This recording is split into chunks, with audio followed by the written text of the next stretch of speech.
वसा जनसेवेचा। आज दिनांक 9 डिसेंबर 2025 रोजी महाराष्ट्र राज्याच्या विधिमंडळाच्या हिवाळी अधिवेशनादरम्यान नागपूर येथे बुलढाणा विधानसभा मतदारसंघाचे कर्तव्यदक्ष आमदार तथा शिवसेना जिल्हा संपर्क प्रमुख संजूभाऊ गायकवाड यांनी महत्त्वपूर्ण विषयावर प्रश्न उपस्थित केले। सभागृहात महसूल मंत्री बावनकुळे साहेबांनी मांडलेल्या विधेयकावर जिल्ह्यातील नगर परिषदांमधील गैरकारभार स्पष्टपणे मांडला।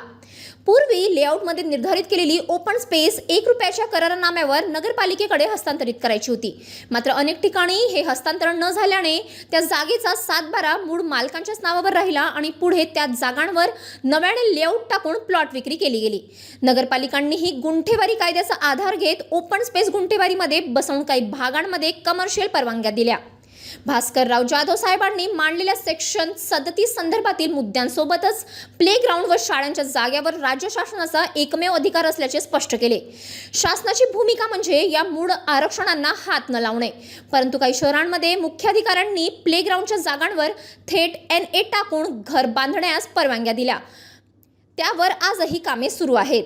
या सर्व परिस्थितीचा विचार करून अशा गैरव्यवहारांना या नवीन कायद्याचा आधार मिळू नये आणि कोणत्याही चुकीच्या कृत्याने कायदेशीर संरक्षण मिळणार नाही याची दक्षता महसूल विभागाने घ्यावी, अशी स्पष्ट मागणी सभागृहात आमदार संजूभाऊ गायकवाड यांनी मांडली आहे। आपले महसूल मंत्री बावनकुळे साहेबांनी अतिशय चांगलं विधेयक सभागृहासमोर आणलंय, पण काही गोष्टी मला या विधेयकाच्या दृष्टिकोनातून सभागृहासमोर आणायच्या आहेत। अध्यक्ष महोदय, मागच्या काळामध्ये एखाद्या नगरपालिका क्षेत्रामध्ये लेआउट जर लेआउट टाकल्यानंतर त्याच्यामध्ये प्लॉट टाकले जायचे, ओपन पेस टाकले जायचे आणि ओपन पेस राहिल्यानंतर तो ओपन पेस 1 रुपयाच्या करारनाम्यावर नगरपालिकेला त्या लेआउट धारकाने हँडओव्हर करायला पाहिजे। असं न करता आमच्या जिल्ह्यामध्ये बऱ्याचशा नगरपालिकांमध्ये ते ओपन पेज जे हँडओव्हर करायचे ते केले नाही। कालांतराने त्या ओपन पेजचा 7/12 हा मूळ मालकाच्याच नावाने राहिला आणि मग मूळ मालकांनी त्याच्यामध्ये लेआउट टाकले आणि ते प्लॉट विकले आणि एक नगरपालिकांनी त्या लेआउटमध्ये गुंठेवारीमध्ये बसवून ओपन पेसला गुंठेवारीमध्ये बसवून मग त्याच्यावर कमर्शियलच्या परवानग्या काही भागामध्ये दिल्या।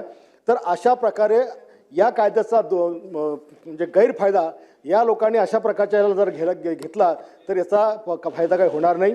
भास्करराव जाधव साहेबांनी जो मुद्दा सांगितला की मायनॉर मॉडिफिकेशन सेक्शन 37, त्या मायनॉर मॉडिफिकेशन 37ने जे आरक्षण जे आपल्याला काढायची असतात आणि काढल्यानंतर तो प्लेग्राऊंड आणि स्कूलचा अधिकार हा केवळ स्टेट गव्हर्नमेंटला आहे, ती प्रक्रिया 37ला पण लागू पडत नाही आणि शासनाचं धोरण आहे की हे प्लेग्राऊंड आणि रिझर्वेशन काढू नये।